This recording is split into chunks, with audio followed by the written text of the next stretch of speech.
प्रशांत भूषण साल 2011 में हुए अन्ना आंदोलन के प्रमुख चेहरों में से एक थे। पेशे से वकील प्रशांत भूषण के पिता शांति भूषण ने अन्ना आंदोलन को कामयाब बनाने के लिए खूब दान किया। बाद में जब आम आदमी पार्टी बनी तो उसे भी सबसे बड़ी रकम 2 करोड़ रुपए दिए। उस समय देश में भ्रष्टाचार के खिलाफ जबरदस्त गुस्सा था। कहते हैं इसी आंदोलन ने मनमोहन सरकार की हार की कहानी लिख दी थी, जिसके बाद 2014 के लोकसभा चुनाव में भ्रष्टाचार सबसे बड़ा मुद्दा बना और नरेंद्र मोदी प्रधानमंत्री की कुर्सी तक पहुंच गए। एक तरह से प्रशांत भूषण ने बीजेपी के लिए रास्ता साफ कर दिया था। जय भीम, मैं हूं सुमित चौहान और आप देख रहे हैं द शूद्र। आप सोच रहे होंगे कि मैंने आपको 9 साल पुराने आंदोलन की याद क्यों दिलाई। इसका जवाब आपको इस वीडियो में जरूर मिलेगा, लेकिन फिलहाल खबर को आगे बढ़ाते हैं। कर्णन वर्सेज भूषण। आजकल यही दोनों पर्सनैलिटीज देश की राष्ट्रीय बहस का मुद्दा बनी हुई हैं। वरिष्ठ वकील प्रशांत भूषण को उनके ट्वीट्स के आधार पर सुप्रीम कोर्ट ने कोर्ट की अवमानना का दोषी करार दिया है। 24 अगस्त को उन पर फैसला आएगा, लेकिन सोशल मीडिया पर लोगों ने प्रशांत भूषण को ही घेर लिया है। ये वही प्रशांत भूषण हैं जिन्होंने जस्टिस कर्णन की गिरफ्तारी पर जश्न मनाया था। ये वही प्रशांत भूषण हैं जिन्होंने उस समय जस्टिस कर्णन के खिलाफ सुप्रीम कोर्ट की मनमानी कार्रवाई का समर्थन किया था। आपको उनका पुराना ट्वीट दिखाते हैं, जिसमें वो एक दलित जज पर हुई एक तरफा कार्रवाई को जायज ठहराते हैं। 9 मई 2017 को अपने ट्वीट में प्रशांत भूषण लिखते हैं, खुशी हुई कि सुप्रीम कोर्ट ने आखिरकार कर्णन को कोर्ट के अवमानना केस में जेल भेज दिया। उन्होंने जजों पर ओछे आरोप लगाए और सुप्रीम कोर्ट के जजों के खिलाफ अनर्गल ऑर्डर पास किए। आज खुद को अभिव्यक्ति की आजादी के चेहरे के तौर पर पेश कर रहे भूषण ने उस समय जस्टिस कर्णन के नाम के सामने जस्टिस लगाना भी जरूरी नहीं समझा था। लेकिन प्रशांत भूषण के मामले ने जस्टिस कर्णन के साथ हुए भेदभाव और तथाकथित प्रगतिशील लोगों की जातिवादी मानसिकता की पोल खोलकर रख दी है। जो लोग आज प्रशांत भूषण को सुपर हीरो बता रहे हैं, वही लोग जस्टिस कर्णन के मामले में चुप्पी साधे हुए थे। प्रशांत भूषण के बचाव में 3000 से ज्यादा वकील और पूर्व जज सामने आ गए हैं। देश में हल्ला मचने लगा कि अभिव्यक्ति की आजादी पर हमला हो गया, लोगों के अधिकार छीने जा रहे हैं, संविधान खतरे में है। लेकिन असल में खेल कुछ और ही है। बीबीसी हिंदी की रिपोर्ट के मुताबिक 20 अगस्त को जब सुप्रीम कोर्ट इस मामले पर सुनवाई कर रहा था, तो मोदी सरकार के सरकारी वकील यानी अटॉर्नी जनरल के वेणुगोपाल ने बेंच से कहा, मैं लॉर्डशिप से अनुरोध करूंगा कि प्रशांत भूषण को सजा न दी जाए। प्रशांत भूषण ने बतौर वकील बहुत सारे अच्छे काम किए हैं।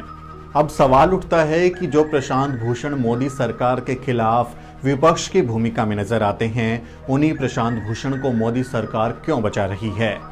क्यों अटॉर्नी जनरल के वेणुगोपाल प्रशांत भूषण को एक अच्छा आदमी बताते हैं? वरिष्ठ पत्रकार दिलीप मंडल के इस ट्वीट से आपको इसका जवाब समझने में कुछ आसानी होगी। दिलीप लिखते हैं, क्यों अटॉर्नी जनरल जो कि मोदी सरकार के वकील हैं आपके पक्ष में बोल रहे हैं? मिस्टर भूषण, आप सिस्टम का अंदरूनी हिस्सा हैं, आप इन सब का अंग हैं। तो क्या मोदी सरकार प्रशांत भूषण को बचाकर उस एहसान को चुकाने की कोशिश कर रही है जो भूषण ने अन्ना आंदोलन के जरिए मोदी सरकार के लिए रास्ता साफ करने के लिए किया था? यानी गंगाधर ही शक्तिमान है। अगर नहीं तो प्रशांत भूषण उस समय जस्टिस कर्णन के साथ क्यों नहीं खड़े हुए जब उन्होंने पूरी न्यायपालिका में भ्रष्टाचार का मुद्दा उठाया था?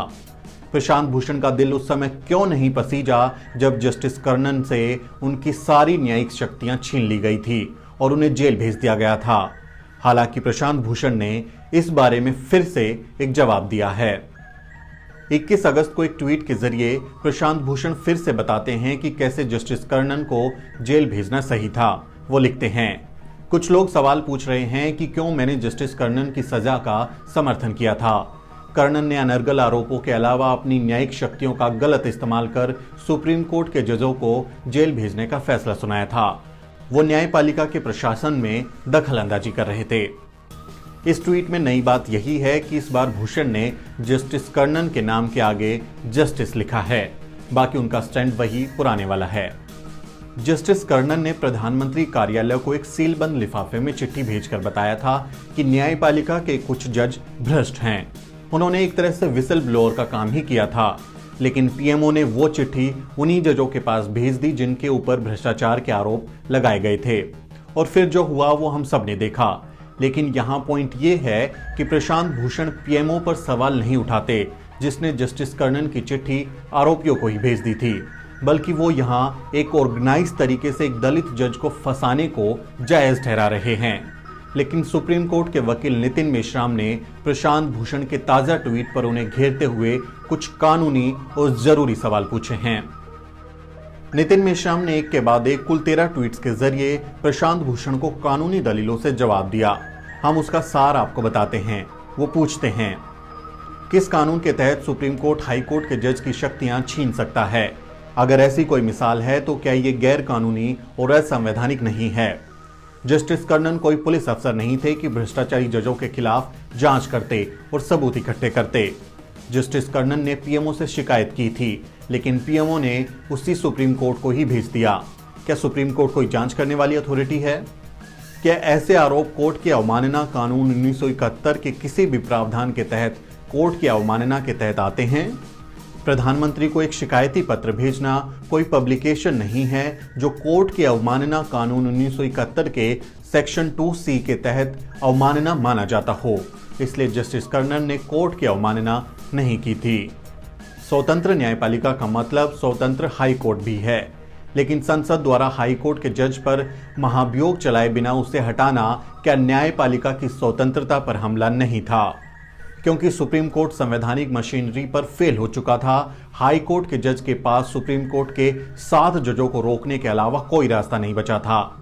इन हालातों के अंदर जस्टिस कर्णन का ऑर्डर ना ही गैर कानूनी था और ना ही बुरा।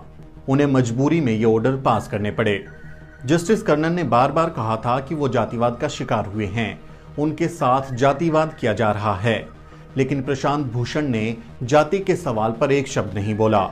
लोग तो अब ये तक कह रहे हैं कि बतौर वकील प्रशांत भूषण ने दलित और ओबीसी समाज के लोगों को जेल भेजने का ही काम किया है।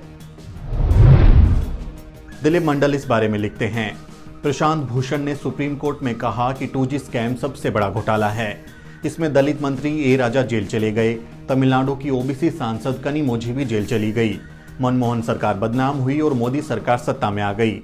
फिर 2G में फैसला आया कि कोई घोटाला नहीं था, सभी बरी हुए। भूषण ने माफी मांगी। दिलीप लिखते हैं कि प्रशांत भूषण अपने पिता और भारत के पूर्व कानून मंत्री शांति भूषण के साथ मिलकर काम करते हैं। SC/ST के प्रमोशन में आरक्षण के मामले में प्रशांत भूषण के पिता शांति भूषण ने दलितों आदिवासियों के खिलाफ सवर्णों की ओर से पैरवी की थी।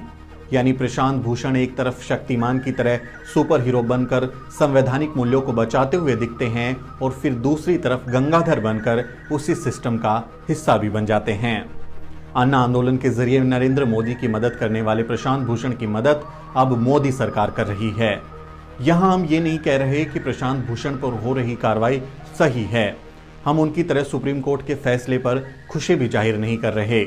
हम बस ये कहने की कोशिश कर रहे हैं कि दलित, आदिवासी और पिछड़ों के साथ इस तरह के डबल स्टैंडर्ड्स को हम सही नहीं मानते, क्योंकि बहुजन समाज के लोग आज प्रशांत भूषण के साथ खड़े हुए हैं, उनके खिलाफ कार्रवाई का खुला विरोध कर रहे हैं। लेकिन प्रशांत भूषण जैसे तथाकथित सवर्ण प्रगतिशील लोग ही बहुजन समाज के जस्टिस कर्णन जैसे व्यक्तियों के खिलाफ जातिवादी षड्यंत्र को जायज ठहराते हैं। इसलिए बहुजन समाज को ये खेल जरूर समझना चाहिए।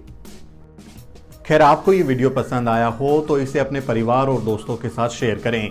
हमारा YouTube चैनल सब्सक्राइब करें और हमारे Facebook पेज को भी ज़रूर लाइक करें। और साथ ही आप हमें ट्विटर और इंस्टाग्राम पर भी फॉलो कर सकते हैं। अगर आप अम्बेडकरवादी पत्रकारिता को आगे बढ़ाना चाहते हैं तो डिस्क्रिप्शन में दिए अकाउंट नंबर में हमारी आर्थिक मदद कर सकते हैं। मैं हूं सुमित चौहान और कैमरे के पीछे है मेरी सहयोगी अजरा परवीन। जय भीम, जय भारत। साथियों, अम्बेडकरवादी पत्रकारिता करने वाले नेशनल बहुजन मीडिया को स्थापित करने में द शूद्रा की आर्थिक मदद करें। आप सीधे हमारे अकाउंट नंबर में मदद भेज सकते हैं। बेनिफिशियरी नेम है द शूद्रा, अकाउंट नंबर है 22333394689357। IFSC कोड है RATN0VAAPIS। ध्यान दीजिए, IFSC कोड में RATN के बाद 0 है, O नहीं। बैंक का नाम है RBL और ब्रांच है मुंबई। आप हमें 8595794224 @paytm पर यूपीआई के जरिए भी अमाउंट ट्रांसफर कर सकते हैं। पेटीएम, गूगल पे और फोन पे के लिए हमारा एक ही नंबर है 8595794224। जय भीम, जय भारत।